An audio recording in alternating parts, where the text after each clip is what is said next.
உங்க வாழ்க்கையை எப்படி வாழ்றதுன்றதை இப்ப பார்க்க போறோம். நல்லா புரிஞ்சுக்கணும். இப்ப எதை பத்தி இப்ப ஆழமா பார்க்க போறோம் அப்படின்னா, என் வாழ்க்கையை நான் எப்படி வாழ்றது. இப்ப முக்தின்றதும் பிறவி இல்லாத பெருவாழ்வுன்றதும் எண்டு. முக்தி என்பதும் பிறவி இல்லா பெருவாழ்வு என்பதும் ultimate end, ultimate destination. But அது போறதுக்கு முன்னாடி இப்ப வாழக்கூடிய வாழ்க்கையை இழந்துடக்கூடாது. நீங்க பிறவி இல்லாத பெருவாழ்வுக்கு தாங்க போகணும். நீங்க பிறவி இல்லாத பெருவாழ்வுக்கு போறதுக்கு முன்னாடி முதல்ல இங்க சந்தோஷமா வாழணும். இங்க சந்தோஷமா வாழ்ந்தீங்கன்னா தான் இது எதுவும் நிறைவு தரலன்ற தன்மைக்கு உங்களால் போக முடியும். இல்லைன்னா இதை அனுபவிக்கணும்ன்ற ஆசை உங்களை விட்டு போகாது. எதை? இந்த உலகம் சார்ந்த எந்த சுகத்தையும் சொல்றேன். இந்த உலகம் சார்ந்த எந்த சுகமும் நீங்க முழுதுமா நிறைவேறாத வரைக்கும், நிறைவு பெறாத வரைக்கும் உங்களால் நிச்சயமாக பிறவி இல்லாத பெருவாழ்வை அடைய முடியாது. அப்ப என்ன பண்றது? ஜாலியா வாழணும். எப்படி ஜாலியா வாழ்றது? இப்ப அதைத்தான் சொல்லி தர போறேன். நல்லா புரிஞ்சுக்கணும். இந்த உலகத்துல எது சரி எது தப்புன்னு நீங்க நினைக்கிறீங்க? இந்த உலகத்தில் எது சரி எது தப்புன்னு நினைக்கிறீங்க? இந்த உலகத்துல எதுவும் சரியும் கிடையாது, எதுவும் தவறும் கிடையாது. அப்ப என்ன நடக்குது? நமக்கு ஏதோ ஒரு எக்ஸ்பீரியன்ஸை கொடுக்கறதுக்காக ஏதோ ஒரு சம்பவம் நடந்துட்டு இருக்கு. என்ன நடந்துட்டு இருக்கு? நமக்கு ஒரு சில வகையான அனுபவங்களை கொடுப்பதற்காக கொலை, கொள்ளை, கற்பழிப்பு, சாமி கும்பிடுறது, வீடு பெருக்கிறது, வீடு வாசல் தெளிக்கிறது, கல்யாணம் பண்றது, குழந்தை குட்டி பெத்துக்கிறது, இது எல்லாமே எதை சார்ந்து நடக்கிறது? உங்களுக்கு ஏதோ ஒரு அனுபவத்தை கொடுக்க வேண்டும் என்பதற்காக நடந்துகிட்டு இருக்கு. முட்டா பையன், கிறுக்கு பையன், கேன பையன் தான் இதுல நல்லது கெட்டதை பார்ப்பான்.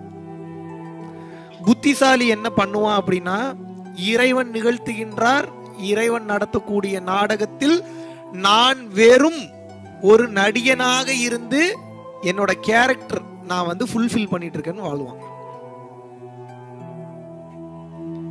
இப்ப நீங்க யாருன்னு கேட்டா என்ன சொல்லுவீங்க? என்னென்னமோ சொல்லுவீங்க. ஆன்மீகம் எல்லாம் விட்டுருங்க. கேஷுவலா நீங்க யாருன்னு கேட்டா என்ன சொல்லுவீங்க? உங்க பேரை சொல்லுவீங்க.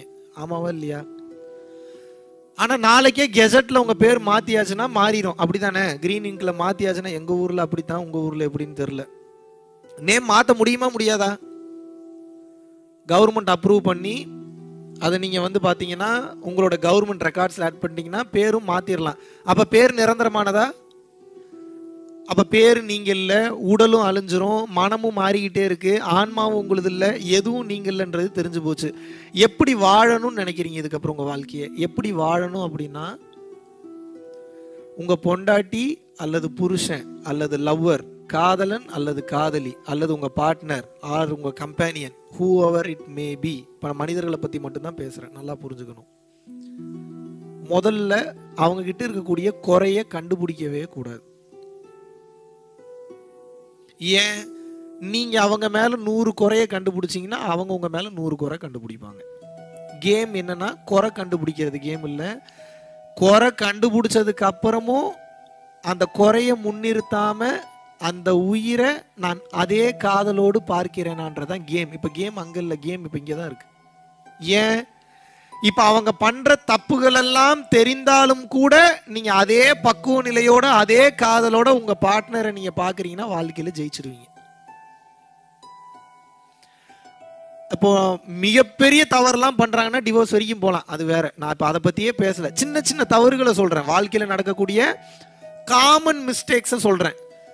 நீங்க இந்த சின்ன சின்ன தவறுகளையே நீங்கள் ஏற்றுக்கொள்ளவில்லை என்றால் தெளிவா புரிஞ்சுக்கங்க. இப்ப எப்படி வாழ்றதுன்றதை பத்தி பேசிட்டு இருக்க. முதல் பேசியது இறை ஞானம், உச்சகட்ட அன்புல எப்படி இருக்கணும்ன்றத பேசினேன்.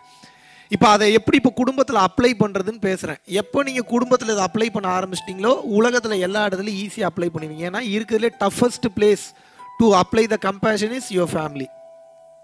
குடும்பத்துல தான் அன்பு காட்டவே முடியாது, எழுதி வச்சுங்க. கண்டிப்பா முடியாது. ஏன்?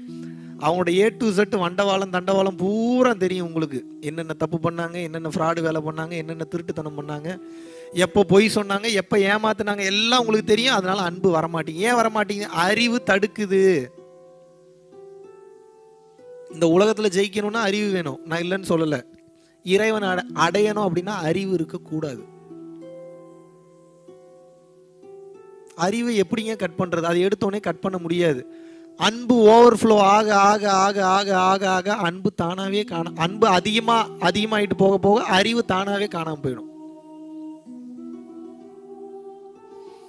இப்போ உங்களுக்கு சின்ன ஒரு எக்ஸாம்பிள் கொடுக்குறேன்.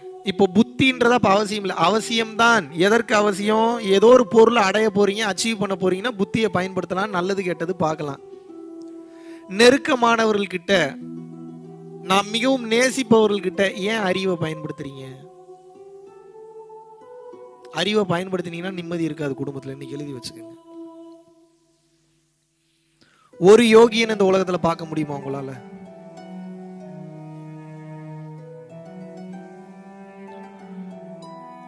நான் எல்லாத்தையும் பண்றேன், நான் எல்லாத்தையும் சரியா பண்றேன் அப்படின்ற மாதிரி இந்த உலகத்துல யாராவது இருக்காங்களா?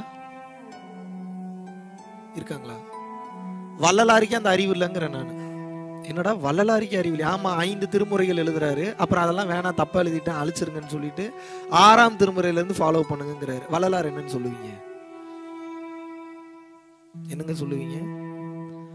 அகத்தியர் எவ்வளவு பெரிய ஞானி, எல்லா தீட்சை முறையில் எல்லா உபதேசமும் கொடுக்கிறார். கொடுத்து முடிச்சுட்டு கடைசி காலகட்டங்கள்ல ஐயோ தெரியாம அத்தனையும் கொடுத்துட்டேன், அதெல்லாம் மறந்துருங்க, அதெல்லாம் தேவையில்லை, இதுதான் ஹையஸ்ட், இப்பதான் இறைவன் எனக்கு உணர்த்தி இருக்கிறார். எப்போ? அகத்தியருக்கு எப்போ என்ன நடந்திருக்கு பாருங்க. கடைசி காலகட்டத்தில் அந்தரங்க தீட்சைன்னு ஒண்ணு கொடுக்குறார். இதுதான் எண்டு, மௌனம் தான் இருக்கிறதுலே ஹையஸ்ட், மௌனத்தை கடைபிடிங்க, இதெல்லாம் விட்டுருங்கிறார். யாரு தப்பு பண்ணியிருக்கா? யாருங்க தப்பு பண்ணியிருக்கிறது? வாயை துறங்க, சொல்லுங்க. நான் சொன்னதை தானே சொல்றேன், சொல்லுங்க. இப்ப நான் என்ன கேட்கிறேன் அப்படின்னா, நீங்க என்ன அகத்தியரா, சிவானந்த பரமஹம்சரா, நீங்க என்ன வள்ளலாரா? நமக்கு தெரியல, அவங்க பண்ண மிஸ்டேக்லாம் தெரியல. இங்க பாருங்க, சித்தன் என்பவன் என்ன? சித்தம் தெளிந்தவன் தான் சித்தன். சித்தம் எப்ப தெளியும்? தப்பு பண்ணதான் தெரியும், இல்லைன்னா தெரியாது. ஒருத்தனை தப்பு பண்ண விடாம தடுக்கிறீங்கன்னா நீங்க என்ன பண்றீங்கன்னா அவன் வளர்ச்சியை தடுக்கிறீங்கன்னு அர்த்தம். மிகப்பெரிய பாவச் செயல், அதை பண்ணாதீங்க. தப்பு பண்ணாதான் ஒருத்தன் மனுஷனாக முடியும், தப்பு பண்ணாதான் எக்ஸ்பீரியன்ஸ் கிடைக்கும். எக்ஸ்பீரியன்ஸ் கிடைச்சாதான் அந்த அனுபவம் அவனை ஞானி என்ற நிலைக்கு உயர்த்தும், இல்லை என்றால் உயர்த்தவே உயர்த்தாது. புரியுதா புரியலையா? தப்பு பண்ணட்டுங்க, தப்பு பண்றவனை தாங்க அரவணைக்கணும். சரியா பண்றவனை அரவணைச்சு என்ன பண்ண போறீங்க? அதுல என்ன உங்களுக்கு பில்டப்? ஆல்ரெடி நல்லா படிக்கிறவனை கூட்டு வந்து உங்க ஸ்கூல்ல ஜாயின் பண்ண வச்சு எங்க ஸ்கூலும் ஜெயிச்சிருச்சுன்றதுல என்ன பெரிய பில்டப் வேண்டி கிடக்கு? நல்லா படிக்காதவனை கூட்டுவாங்க, இருக்கிறதுல மரமண்டையா இருக்கிறவன் கூட்டுவாங்க, மக்கு பையனா இருக்கிறவன் கூட்டுவாங்க, அவனுக்கு சொல்லி கொடுத்து அவனை ஸ்டேட் ஃபர்ஸ்ட் வாங்க வைக்கிறீங்கன்னா இப்ப நீங்க மனுஷன் பரவாயில்ல, நல்ல மனிதர், நல்ல அறிவு இருக்கு, நல்ல தெளிவு இருக்குன்னு சொல்லலாம். பெஸ்ட் ஸ்டூடெண்ட்ஸ்க்கு கிளாஸ் எடுத்து என்ன பண்ண போறீங்க? ஒஸ்ட் ஸ்டூடெண்ட்ஸ்க்கு தானே கிளாஸ் எடுக்கணும் ஞானம். பெஸ்ட் ஸ்டூடெண்ட் தான் பெஸ்ட் ஸ்டூடெண்டா தான் இருக்கிறான். அப்ப அவனை போய் கிளாஸ் எடுத்தா என்ன, எடுக்காட்டி என்ன, வயசுக்கு வந்தா என்ன, வராட்டி என்ன? நீங்க யாருக்கு கிளாஸ் எடுக்கணும்? ஒஸ்டா இருக்கிறவனுக்கு தான் எடுக்கணும். அப்ப ஒஸ்டா இருக்கிறவன் யாரு? நம்மளை சுத்தி இருக்கிறவன் தான் இருக்கிறான். ஏன்னா நம்மளே பெரிய ஒஸ்ட், அது முதல்ல நமக்கு தெரியணும். அவனை கம்பேர் பண்ணும்போது ஏதோ ஓரளவுக்கு ஒஸ்ட் கம்மியா இருக்கு, அப்படிதான் எடுத்துக்க முடியும். அப்ப நீங்க யாரை அரவணைக்கணும்? கிரிமினல், திருடன், கொலை பண்றவன், கொள்ளையடிக்கிறவன், இவனுக்கு தான் அன்பு அதிகமா தேவைப்படுது. ஏன் தெரியுமா? அவனை திருத்துகின்ற ஒரே ஆயுதம் அன்பு தான். டோசேஜ் அதிகமா கொடுக்க கொடுக்க கொடுக்க கொடுக்க எப்பேற்பட்ட கொலைகாரனும் நல்லவனா மாறிடுவான். டோசேஜ் அதிகமா கொடுக்க கொடுக்க கொடுக்க கொடுக்க எப்பேற்பட்ட கொள்ளைக்காரன் நல்லவனா மாறிடுவான். ஆனா இன்னைக்கு உங்களுக்கும் அதுக்கு பொறுமை இல்லை, கொலைகாரனுக்கு இன்னைக்கு அதுக்கு பொறுமை இல்லை. அப்ப என்ன பண்றது? நீங்க கொலைக்காரன் அளவுக்கு உங்க வீட்டுல இல்லைன்றதுக்கு முதல்ல சந்தோஷப்படுங்க. அது வரைக்கும் நீங்க சந்தோஷப்படணும்.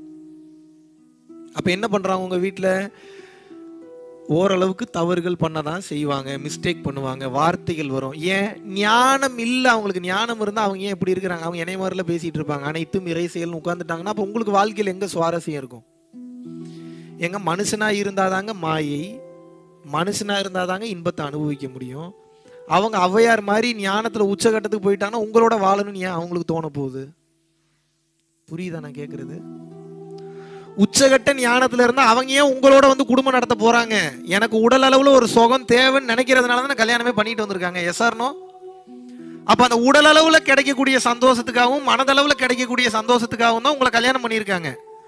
அவங்க அந்த மாயையில இருக்கிற வரைக்கும் தான் உங்களுக்கு வாழ்க்கை. அவங்களுக்கு ஞானம் வந்துருச்சுன்னா உங்களுக்கு வாழ்க்கை இல்லை, சோழி சுத்தம்னு அர்த்தம். You understand? புரியுதா? அப்ப அப்பேற்பட்ட ஞானத்துல இருக்கிறவங்களாம் முதல்ல உங்க மனைவியும் கணவனையும் எதிர்பார்க்காதீங்க. அப்படிலாம் யாரும் இல்ல. அவங்க இப்பதான் லேர்ன் பண்ணிட்டு இருக்காங்க. பட் எல்லாம் தெரிஞ்ச மாதிரி பில்டப் பண்ணுவாங்க. அவங்களுக்கு எல்லாமே தெரியாது.